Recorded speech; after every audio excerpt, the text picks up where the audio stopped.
Hi, this is Damien from AtHope, and I am an axiological atheist, which can simply be understood as a value theory or a value science atheist. I happen to be a value theorist because I'm not good at calculus, thus I can't use formal axiology to be a value scientist. And I am here with a guest. Could you go ahead and tell us your name and a little bit about you? I go by Adam Friended. I have a couple YouTube channels. I have an Adam Friended channel and I have a Think Club channel. I make a lot of videos responding to people who misrepresent people online, and in particular, I've been focusing on Jordan Peterson lately just because it seems like Jordan Peterson is constantly being mischaracterized by different YouTubers. And I got into Jordan Peterson because I was really interested in his concept of truth. When he was on the first Sam Harris podcast, I just kind of got hooked because I got to admit, I completely disagreed with him. I was on Sam Harris's side in the beginning of that. And the whole idea that we can get from is to ought through this evolutionary paradigm is fascinating to me. I don't know if he's correct about that, but I'm curious that he might be. Okay. I actually somewhat agree and disagree with Sam Harris. I don't agree with Jordan Peterson either. I didn't actually watch the debate or know their full ideas.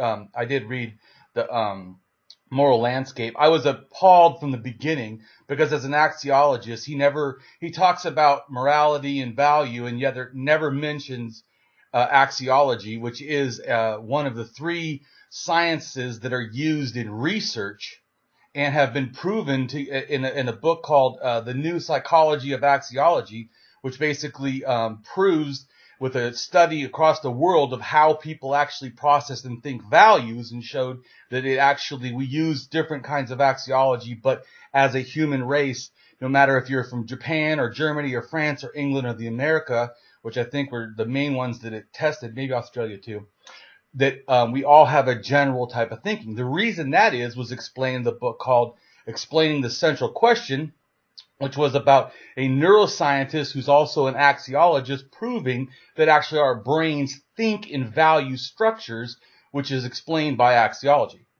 So what is axiology? Axiology is there's two things. There's value theory and value science. So anything that involves valuing, and value in an axiology way is a lot more than when people say I have values. That is something that you've concluded because of a value. So, like I said, I always tell people, simplest way to understand is change your values, change your life. This is easier to understand for an atheist because at one time, if you were a believer, you had the God concept had value. As soon as you become an atheist, that same concept now does not have value. So you, in a sense, what's changed is a value change, not just an idea change. So value in an axiological way also involves things like benefit, worth, truth, accuracy, all these facts, all those kind of are terms that are just meaning that it's like justification. When you say of justification, it means that you have a presumption that the ideas you have matches or maps the accuracy of the idea or the term or the actuality of the world or whatever. So, but all this stuff is values. All this is axiology. Axiology is more vast and connects more from logic all the way to aesthetics. Everything is connected in a sense to axiology. It's very complicated. It's considered to be why most people don't talk about it is because it's like a doctorate or postdoctorate, a level type of a thinking. But my argument is why. Here's something that is in everything that could help us understand and utilize things with more accuracy, create more benefit. Why is it left in the lofty, things of postdoctorates that they talk in language that most people will never be able to use? And so my goal has been, I read several books on axiology and that are like $100 and stuff. And I was like, this is great. And even in the guy in the book, he's a Christian. He wrote that morality is too important to leave in the hands of religion or philosophy. It must be done through science and axiology. And I thought, great. So why don't you do that? And he didn't do that. He actually died in a car accident. But the point is that even if he would still be alive, I don't think that the way he explained things, and how expensive the book was like $78, I don't think the general public would have actually utilize that. I mean, it has to be given to people in a way that's accessible. And so that's been my goal from the beginning. Do you have a scientific theory of morality? Oh, yeah. I have a whole thing about moral fear and moral love. The fact that but I don't want to get into all that right now. I want to first. Okay. Yeah, go ahead. Well, because I can go on a roll, man, about how I feel about that. We can talk about that in a second. You had a poem that you were going to read. Yeah, I want to read a poem first so that everyone understands how I see things. One day we will be humanity, free of the shackles of separation. One day we will be free of the dark postcards of the past, written in the suffering and hate of others. One day we will aspire past the struggling grip of bigotry, racism, sexism, homophobia, classism, xenophobia, ethnocentrism, and egocentrism that removes the humanity from the greatness available to humans. May I not be a silent watcher to the travesty, but a champion to the possibility of change. May we all rise to the lofty goals of true human flourishing and live as one. I hold my heart high, hoping that one day, when the love of unity will be who we are as a humanity, free of the shackles of hate that now so easily separate us, that one day could be now. And so we're talking because you stated that I can't be an anti-theist and also support science. And well, I understand why someone who doesn't know logic correctly, or is not thinking, or is not understanding logical fallacies. This is actually a fallacy of false dilemma, also known as a all or nothing fallacy, or a false dichotomy, or an either or fallacy, or an either or reasoning, or a fallacy of false choice, or a fallacy of a false alternative, or a black and white thinking, or the fallacy of exhaustive hypothesis. Anyways, I can go on. There's several other ways it's called. This is when two choices are presented, yet more exist, or a spectrum of possibility choices exist between the two extremes. False dilemmas are usually characterized by either this or that language, but it can also be characterized by omissions of choice. Another variety of this false thing is also the fact that when people say you can't do something, to me you're almost already assuming you know what can be done or what that the other person is thinking. So in a sense, you're straw-manning me because you don't yet know and have not asked what I mean by anti-theist. So I'm going to explain real quick. I am a proud anti-theist. I am for peace and freedom. Thus, any claimed God that can willfully remove my human rights to freedom requires my loyal opposition, regardless if it's a myth or if it's real. And any God that creates a hell or threatens harm to humans is a moral monster. Thus also must rightly be opposed regardless if it's myth or somehow real. And a God can do this to actually produce no good in the world also should be considered deeply unethical and requires my loyal opposition, regardless if it's myth or somehow real. Any God that created this world with such harm is deeply evil or thoughtless, and thus, as before, requires my loyal opposition, regardless if it is myth or somehow real. And therefore, any theistic religion that promotes such a God deserves as much disdain as the evil God that they are promoting. And my anti-God, or my God is in a sense, understanding, is an anti-humanist thinking. Because this God thinking is this superior being that actually can come down and take our will away, take our rights away. And I know Christians say, "Oh, but God gives will." I just want to break in here because I'm not a Christian. I'm an atheist. So. I'm saying the claim that God is an anti-humanistic thinking. I have not said what your belief is. Okay. Not one time have I addressed what you are. I'm addressing what you said, and I'm addressing the fact of the lack that's an accuracy, first off, to logic, Second off, to my position. Right. But you said disdain, the word disdain, like you should have disdain for religion, and I just don't see Well, did I say religion? No, let's be accurate. Once again, I said any theistic religion that promotes such a God deserves as much disdain as the evil God they promote. So you're saying that the religious system deserves disdain. Any religion that promotes a God that willfully removes my human rights and threatens harm if I do not follow its things, thus removing my in a sense, safety and everything, deserves disdain. Absolutely. There's nothing illogical about that. There's nothing anti-science about that. Well, I don't see how I don't see what scientific criteria you're using to evaluate that. You're making a moral argument. You're not really making a scientific argument. Your argument was that I cannot have a support for science if I'm an anti-theist.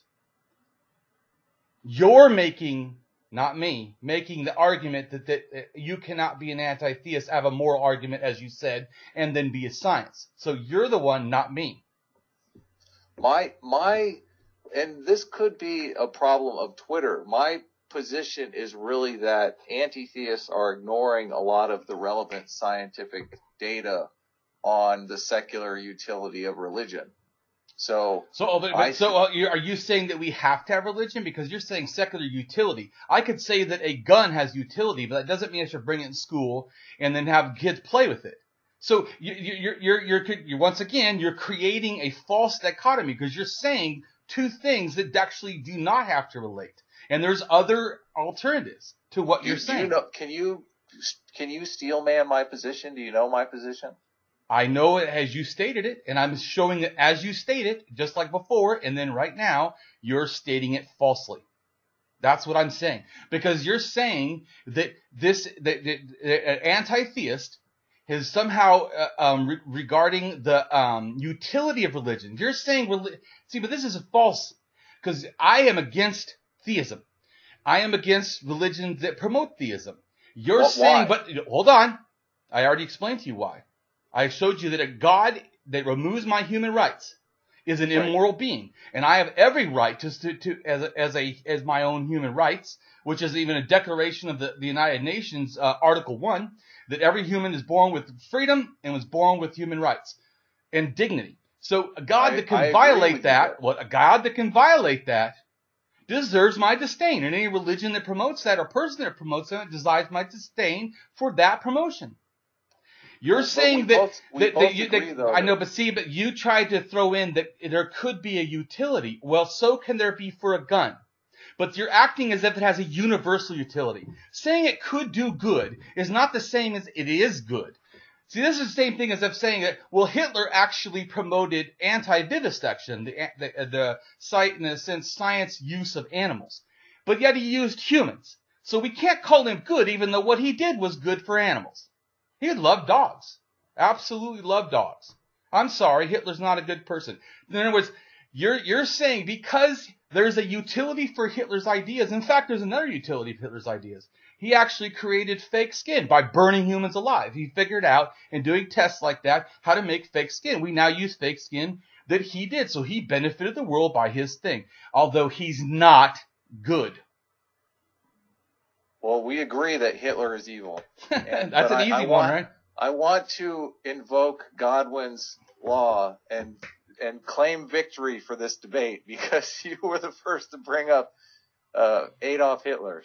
I did it to help you understand that what you had presented was a fallacy. And I used that because I understood that you would already agree, probably, hopefully, that was a bad thing. And that just because good things happen under a bad person doesn't make that person somehow utilitarianly good. That we should somehow be okay with the support of Nazis because, hey, there's a utility. There's also a utility to violence. There's a utility for aggression. But to act as if that is something we should promote, I disdain violence. I'm anti-violence. That doesn't mean that I won't do violence if there's self-defense or other defense. But even in so doing, should it not be measured? Should it not be reasoned? Should it not be limited? I mean, should it not be thoughtful? Should we just... So if a kid comes up and punches me, should I just blow him ahead with a gun? No, it should be reasoned. It should be measured. So even self-defense still needs to be thoughtful, reasoned, measured, limited. In other words, I mean by limited, like what people used to do. Say someone, say you hurt me, so I kill you, but then I'm still mad, so I go kill your whole family. So that's not limited. That's not reasonable. So the fact that violence can have a utilitarian use doesn't make it somehow universally. And so I don't deny it. Religion is a cultural product to me. So to say that it has utilitarian use, yes, so does culture. The fact that it brings people together, and culture does the exact same thing. It separates people immediately. And I'm not even talking about religion. I'm just talking about culture, period. Culture is a good thing at making people feel part of something. And it also makes others feel not part of something. And there's also subcultures. And so culture, it isn't even something that stays in a sense unified. Neither does religion. There's Christians. There's 41,000 sects and denominations. I'm not saying they're all totally different, but the point I'm trying to say is they're certainly not in one unity. Well, I agree that I think to take away the caustic arguments, I think it would be more helpful if we looked at something like a business or government. Like government has costs and benefits, correct? Well, I'm an anarchist, so if you're asking me about my values of government, I'm a socialist anarchist. So, I mean, I believe that we should work together as one people, as I already read in my poem. I believe that religions, governments, these are things that separate us. You know why? Nationalism. It's like, because government where? So, in other words, the U.S. is better. Because it reminds me, only 1 second. It reminds me. Do 1 second. You said about government. Or do you not believe in government? I don't believe. I believe that government. So you believe government is a faulty institution, that we should just abolish government? We should abolish government the way it is, because the way it is hierarchy. What kind of government then should we have? We should have something that's basically a federation of people, the whole earth. One humanity. None of this nationalism. That's why I don't like government. Governments are antithetic to actually a true human flourishing. They are. Because they are set in a space. Another reminds me, I was going to say, it reminds me, I went down to Mexico, right, to help kids at an orphanage as an atheist. I went down there and helped kids in Mexico because I lived in actually not San Diego, I lived in Irvine, but I also lived in San Diego before. But anyways, I went down there because I have family that's Hispanic, live down in Mexico, and I just care about people, period. So I went down there to the orphanage, and a whole bunch of my friends told me, why did you go down there? That's not even America. And I was like, that is exactly what the problem I have with ideas of government and ideas of nationalism and countries is because here we are, I live 100 miles or less from this orphanage, and yet I'm 3,000 miles from New York. Everyone was crying when New York got hit with the 9/11, which was horrid. But here we have kids starving, suffering, that are only 100 miles away, and yet we feel we do not have to even care about them. That violates my humanity deeply. It makes me really irritated at things like governments and things like countries, because these are lines that humans have audaciously drawn on maps and act as if they are somehow a reality. But with the real reality and the harm is not even just the government. It's the fact that we think we have no obligation to other humans simply because this line drawn on a map. No. So yeah, I have a problem with it big time. Okay, well, it's going to be difficult to have a conversation about the pros and cons to religion if you're not going to acknowledge that there are any pros to religion. See, is that not did I not say already? What is religion? Because I feel like you're strawmanning me. I said religion is a cultural product. Like culture, it has both good and bad. Like culture, I said, like culture, it both connects people and then isolates people. So it is both. So I never said that religion is all bad. I never said that Hitler was all bad. But the fact is, well, I'm going to say Hitler was all bad. No, so. He did some good things. I'm happy to say Hitler is the worst person ever to live. He still can be all that. See, this is the false dichotomy. It can be both. He can have done good things and still be. Michael Jackson makes wonderful music, and I think he's a monster for having sex with kids. I think that R. Kelly's music is good, and yet he does stuff that's horrid. Him as a human being, his behavior and action is what I challenge him on. The same thing. Religion's behavior and actions is what I challenge. I think it's abhorrent to me that all religions practically, no matter if it's Buddhism, whatever, when they get power, they use it as a theocracy to oppress people. Buddhism, over there in Myanmar, they attacked the Rohingya Muslims. They slaughter them. They also had burned down mosques. It's horrid. They put people in. This one guy, right? He had a bar, and he made a symbol of Buddha drinking. They put him in jail because they said that it was, against their blasphemy laws against Buddha. It doesn't matter. See, that's what I'm saying. It doesn't. There's not a limitation to me understanding the actualities of the world. I'm an axiologist. I see the value, and that means that I assess value. That doesn't mean that things are black and white, no value, all value, because that's actually black and white and not reasoned thinking. It is more appropriate. That's like someone said to me before that some people become non-human. I said wrong. It is the fact we still hold them as human that we can actually judge them harsher. So Hitler is still a human, and that is why I judge him as a monster. Not because I somehow make him not human. The same thing is it's like thinking that a tree is not a human. So if a tree falls and kills someone, I don't go, man, that's an evil tree. I go, wow, that was something that happened that was sad. But if it's a person that does it, I judge the behavior. It's the fact that someone is a person, that they are a being that understands. Just like the fact that someone was mentally, incapable of understanding. So they're either sickness or harmed or born, mentally incapable of understanding morality or thinking, and they kill someone. I'm not going to hold them accountable the same way I hold someone else accountable that can understand. And we call this, even people that are insane, we call it, argument of insanity, because we understand that it's actually the ability, just like we don't hold a child the same way we hold a full adult. A 3-year-old goes and kills someone with a gun, and a 30-year-old kills someone with a gun, even if they both had no motive, we don't hold them equally the same. And it would be, to me, unethical to hold them both the same. One can barely understand, although I do think that science has proved that by 3 to 5 months, babies start to get a moral awareness, which generally has to do with self-focused protection, but still it's a moral awareness of some kind. But that still is not, but your brain has not fully developed till at least after 18 years old. So generally you could actually even up to 25. To where your brain, your moral reasoning parts of your brain, your higher organized thinking of your brain. By the way, I have a psychology degree. I don't just like philosophy and archaeology. What kind of psychology? I was going to do addiction. I was going to do intervention and addiction for either abused kids, juvenile delinquents, or addiction, because I wanted to help. Psychology or what's that? Is it clinical psychology? No, I like more humanistic, I would say, probably. Oh, okay. But yeah, so,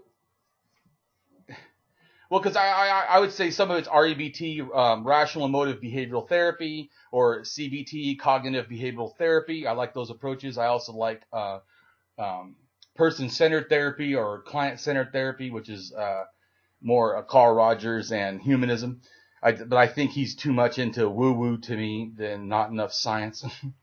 But CBT is really good. Yeah, well, CBT has a lot of scientific proof behind it. But that helps. I like that. Well, I'm an empiricist, so I like to get the scientific evidence. I agree. That's also why I like axiology and not like when people say, well, one day, like Sam Harris said, one day science will figure it out. Actually, they already did. You didn't read the book, I'm sorry, but they already did. So yeah, I don't know much about axiology, but you're talking about a hierarchy of values, right? Correct. But it's way more involved than that, because an axiologist, first off, just before, that's also correct what you said, though, hierarchy of values, but also the fact that an axiologist sees three kinds of value, which most people don't recognize, or if they do, it's by accident, not by intent. And I try to make... You don't agree with Jordan Peterson, right? Like I said, no, not really. So when it comes to values, right? So there's three kinds of values an axiologist assesses. The intrinsic value, things unto itself. Like a person has intrinsic value, and a tree, in a sense, does not. Okay? So there's intrinsic value. Then there's extrinsic value. It means your behavior. In a sense, a tree, can it do behavior? No, it cannot. It cannot have either intrinsic worth or extrinsic behavior because it does not have a mind or even ability to do anything. So a tree doesn't have either of those.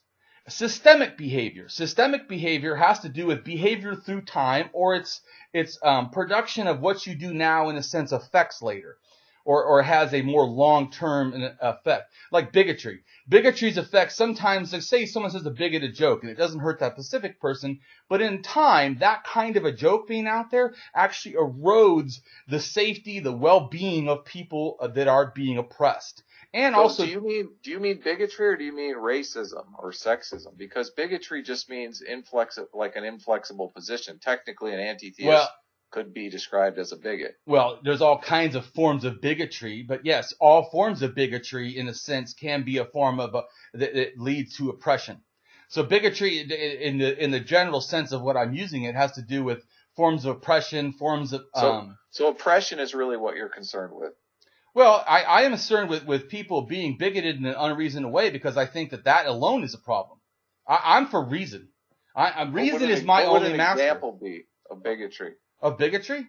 Yeah, I'm Well, just. in other words, I hear some atheists saying that they don't have beliefs because they're bigoted to the term belief, which is completely and utterly inaccurate to philosophy. Okay, it sounds like we agree there.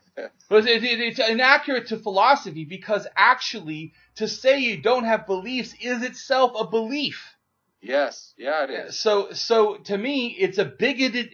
They're having a bigoted thinking to the term. They're not oppressing anybody. Well, maybe eventually with that kind of thinking, but that's why I'm saying I don't like bigotry, because that kind of non-critical thinking is bigotry to me.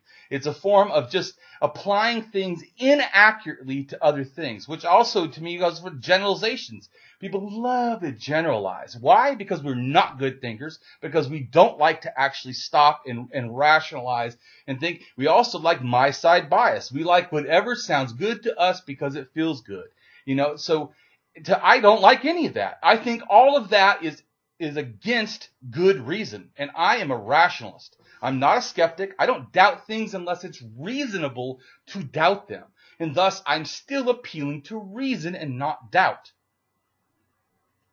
Yeah, I'm a rationalist as well. So, rationalist, materialist, naturalist. Of course. Well, a rationalist, I don't see how a rationalist could not care about what is actually there. I would say they're not really being a rationalist, because to me a true rationalist should understand and appreciate the justification of the world we live in.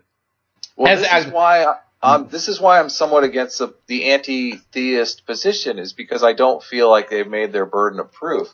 But so you mean some haven't? Well, I don't think any of them have. Well, so you don't think I have?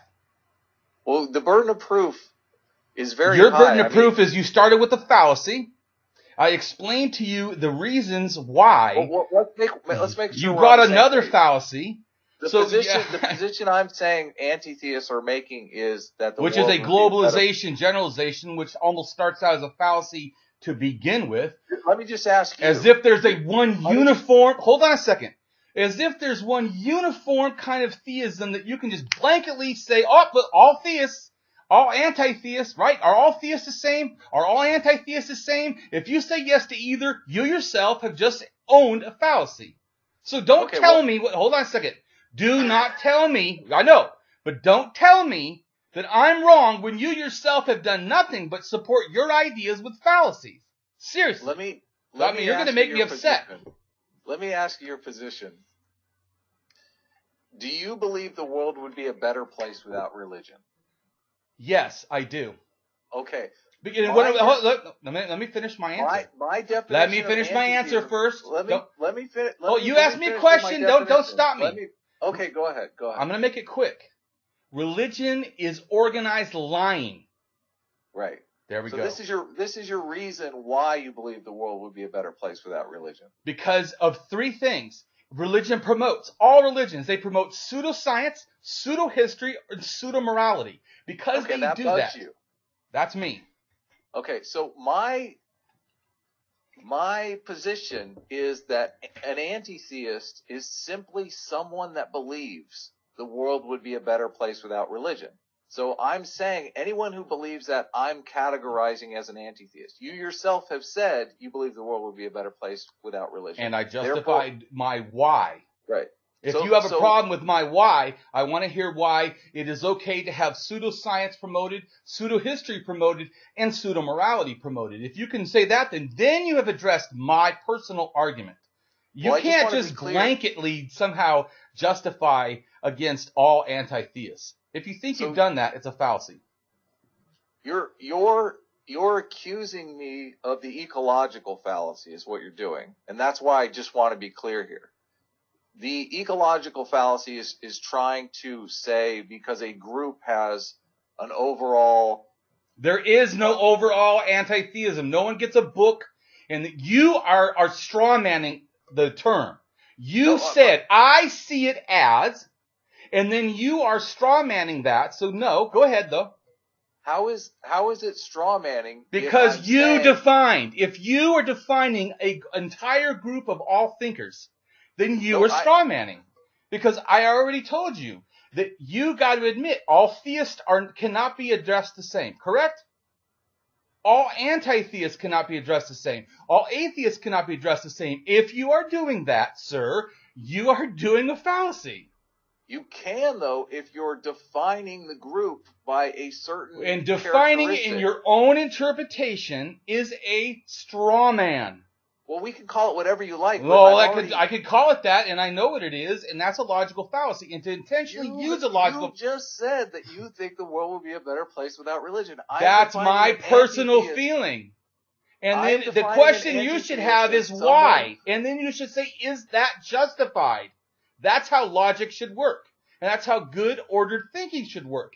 What is a claim? Is it justified, or what is their justification? And then then you should figure out, is that actually accurate? If I define anti-theism as someone who believes the world would be a better place without religion, and everybody that will agree to that axiom, that the world would be a better place without religion, if everyone that agrees to that, aren't they by definition my definition of anti-theist?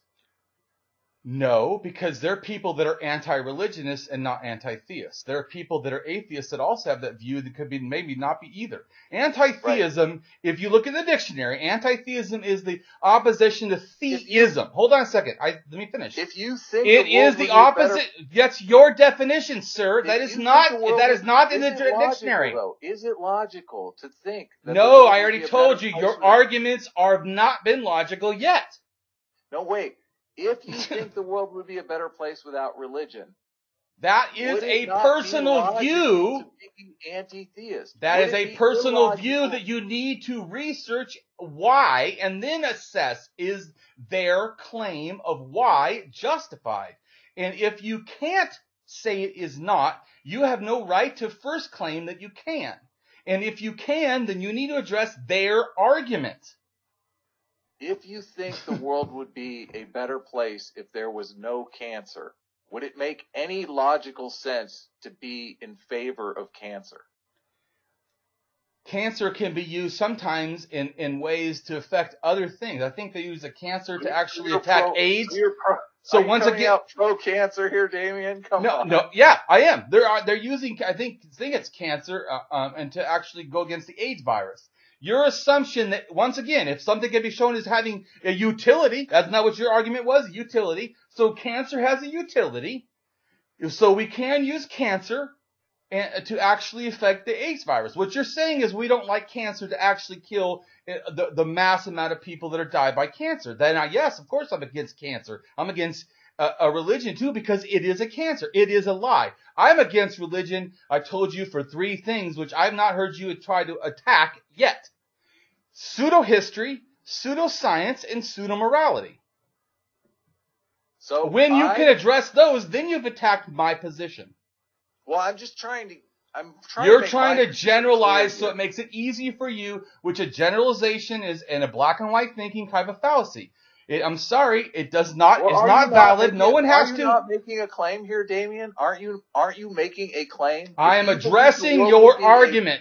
That is, you believe the world would be a better place without religion. Yes, you are making a claim, correct? And then I told you why. That claim, the justification for a claim. Oh, so everyone makes a claim and they can't give a justification. You're going to attack the claim without understanding the justification? And you think that that's a reasoned form of way of thinking? Well, I do think it's a reasoned form of really to not think about the person's justification. Back it up with evidence. That's right, and I just did. Pseudoscience, pseudo-history, and pseudo-morality, which you have not actually tried to address, which would be the valid form of a good argument. I'm evaluating your claim. You are in the positive position of making a claim.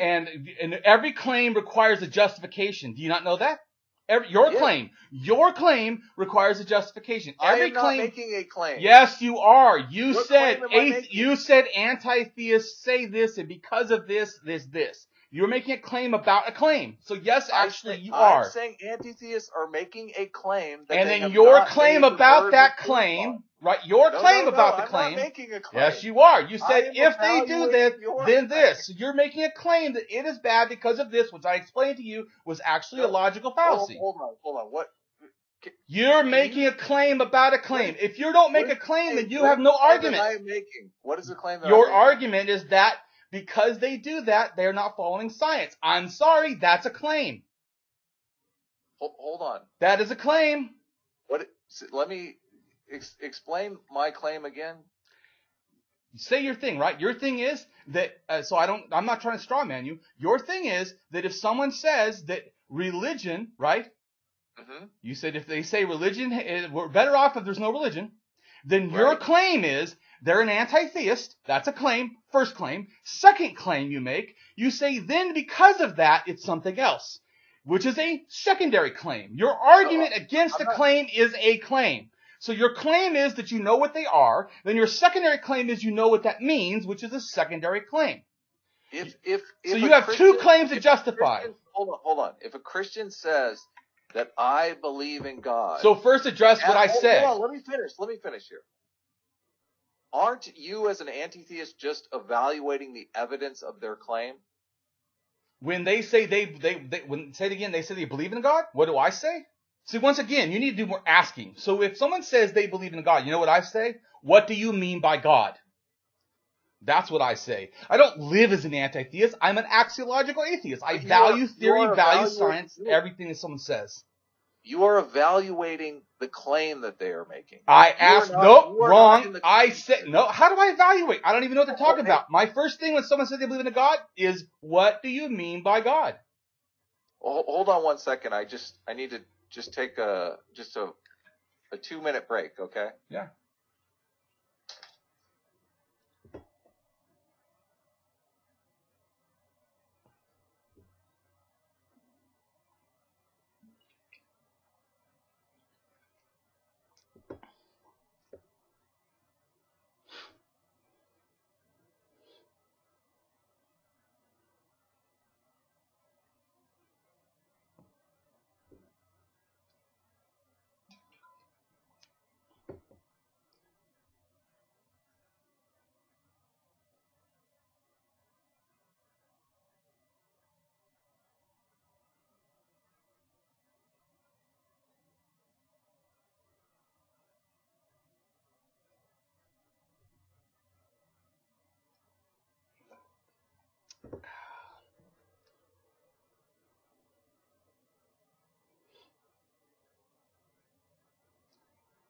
So since I'm waiting, I'm going to explain that people have this flawed assumption about the difference between science and religion. So I'm going to explain completely different epistemologies as the issue. So a basic outline of a scientific epistemology. Science starts with hypothesis, which is rationalism, deductive, inductive, abductive, reasoning, etc. And then it employs testing, which is empiricism, a synthetic observation of the available data, and checking for errors, which is skepticism, fallibilism, and foundationalism in some sense. Also that it interprets, draws conclusions, which is rationalism, deductive, inductive, abductive, reasoning. If a valid conclusion can be made, then they come up with a thing called scientific laws, which is in a sense describes observed phenomenon. Or scientific theory, which is to substantiate the testing observation of a phenomenon, which equals justified true belief, which is equals scientific knowledge, which equals, in a sense, what I would consider epistemic certainty, supportive to correction upon new evidence. Can you hear me? Yeah, I can hear you now. Okay, cool. I just started explaining the difference between science and religion. No, it's great. Want me to explain how people see religion? This is religion's epistemology to me. It starts with cultural, testimony, myths, scriptures, revelations, prophecies, which are arbitrary and unjustified ways of coming to know ideas, or its idealism. And mysticism, supernaturalism, superstition, spiritualism, or theology, arbitrary, unjustified forms of explanation, idealism, or misuse of rationalism, often self-justified, or the claim of self-justification, or even a believed to be beyond a need for justification. Also, well, I certainly believe that you need justification, so. Well, a rationalist thinks of a couple different things. They use terms like warrant, justification, so yeah. And I hear some skeptics say that they agree with those words. Well, then you're not being skeptical about that need, in a sense. And I hear, well, it means that I'm open for inquiry. Well, that should be just critical thinking in general. And if you look at the Critical Thinking Institute International, it lists a long, probably 4 pages of what critical thinking means, and never brings up the word doubt or the word skepticism. Skeptics are using rationalism. It's not the other way around. I don't need to use skepticism. Skeptics need to use rationalism. So, and I'm not saying that it makes me better than them. I'm just saying I approach it in a different way. And to me, the difference is this. I feel skeptics use in a sense, a screwdriver to paint a house. And I'd rather use a spray gun. So, can you let me make my claim? You're interrupting me a lot, and I don't feel like I can get through my argument. Please do. Okay, so my understanding is the person making the claim is the one that must present evidence to back up that claim. Right. And what you just said is itself a claim, but go ahead. Is that not an accurate claim? I mean, it's a that's adjusted. Now you're asking me about, is it justified? That is a secondary thing. I'm just helping you understand that when you say the person making a claim has a responsibility to justify their claim, I'm showing you that statement is itself a claim that requires justification. Now, I agree it is justified and it can be easily demonstrated, but my point is that to understand that everyone's thinking too quickly. And the fact that they think that somehow that there's a get out of jail, that you can just challenge people, and that the act of, in a sense, even holding people accountable isn't itself involving any kind of claim. This is inaccurate thinking. And seriously, people make beliefs and claims constantly. What's the claim? Is a claim just simply you're wrong, or I don't accept your evidence? Okay, so you're wrong would be a judgment about the lack of a justification regarding a claim. Yeah, that's what I'm doing. But that's the last conclusion. That's what I'm doing. I'm rejecting your claim. You have never rejected my claim. I gave you 3 justifications, and you did not actually do anything yet. None of them were empirical. None of them were empirical. Yes. That's a claim. You've now got the burden of proof. You just made a claim that you now have to validate. Well, first off, let me hear you say what my things that are not justified are, because I want to hear them, because I know you have not listened to my statements. Let's go through them. Real simple. I say it all the time to people. My thing against theism and religion in general is that all religions do these three things. They promote pseudoscience. They promote pseudo-history, which guaranteed both those are empirical. And then they do pseudo-morality, which through logic I will explain to you. Pseudo-morality, there's in a sense morality and there's ethics. And so there's no business morality. There's only business ethics. The reason why ethics has to do with your social relation to how you deal with other people. You have a moral, an internal sense of something that you got from your value structure, which is before that. So values give you why you have morals. Your morals give you your ethical behavior for other people. The problem with morality in religion is it takes these personal morals and says everybody has to do it. It applies them as if they're ethics, immediately violating ethics. Ethics is how we treat other people, not how we personally feel. Your personal feelings give reason sometimes or a justification towards your ethics behavior. But ethics and your internal morals are not the same thing. Neither are your values. Values are what, like in other words, I said, I have a value that all humans should be treated equal. That's a value. My moral is that I hold that inside of how I want to hold myself accountable to how I treat people. Then actually how I behave, because see, some people can have good morals. They believe all people should be equal and they treat others like garbage. So they're... Yeah, I gotta go here pretty quick. I got about another 6 minutes, so...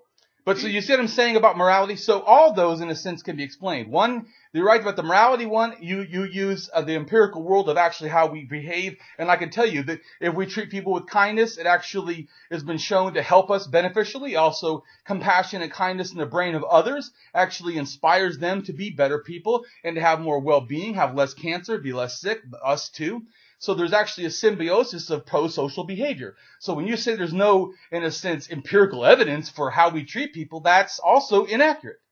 But my main thing is logic of why we do not do these behaviors, because I understand the axiological levels of how we behave morality as opposed to ethics. And that's why religions, they all do, because they say whatever they feel, their own personal judgment of morality has to apply to everybody. And it's that behavior that immediately stops it from being ethics. Some scholars do separate ethics and morality. Most people use ethics and morality synonymous. But right, because they're general thinkers that don't know how to reason correctly. So can you give me your definitions of ethic, your definition of ethic and your definition of morality, and explain how they differ? I just tried to tell you. So your morality is your own personal inner source of what you hold yourself accountable to, how you believe you should behave. So it's your personal moral code. Correct. But then how you actually behave, because you could have the highest moral code and yet go do something wrong. So you violated even your own moral code in a sense, but what matters is how you treat others. In other words, I could be a seriously bad person inside. I could have no morals in a sense, correct? But I could still behave with ethics because for whatever reason. You could say it's because of my job, I'm worried about losing it, you could say, because that's a consequence, which has to do with consequentialism ethics.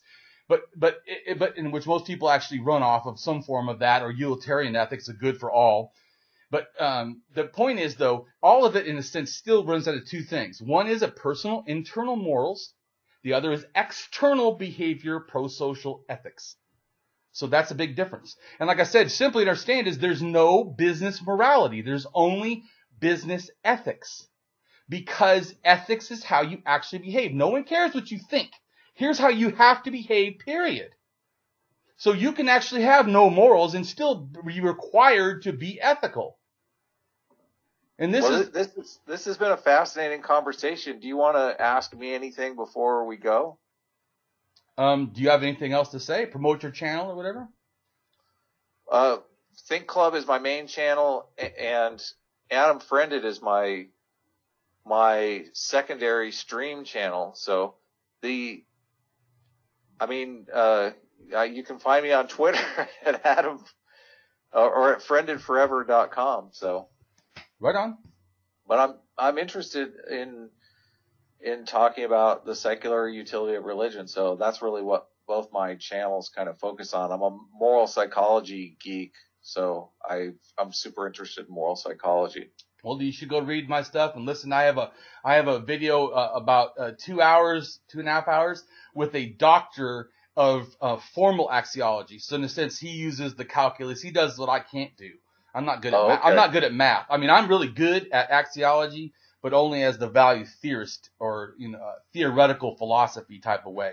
Which is more about logic and reason and rationalism, where he does the actual science where you put it on paper, math, and you go x equals whatever. I don't know how to do that, or what exactly he does, or something. I don't know, but it has to do with calculus and math. He uses it actually in his job, because I was going to say there's 3 forms of what's called in a sense research scientific philosophy, and they are ontology, epistemology, and axiology.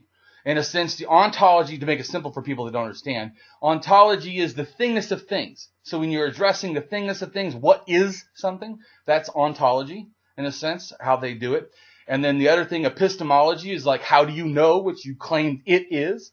And then axiology judges, value judges in a sense, and assesses or looks for the accuracy or inaccuracy of what has been claimed as justified, true, warranted, whatever.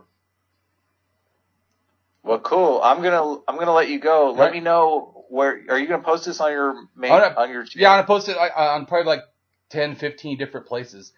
Okay. I'm gonna put up in a blog and everything. So. Let's talk again. Take care, man. All right. Bye.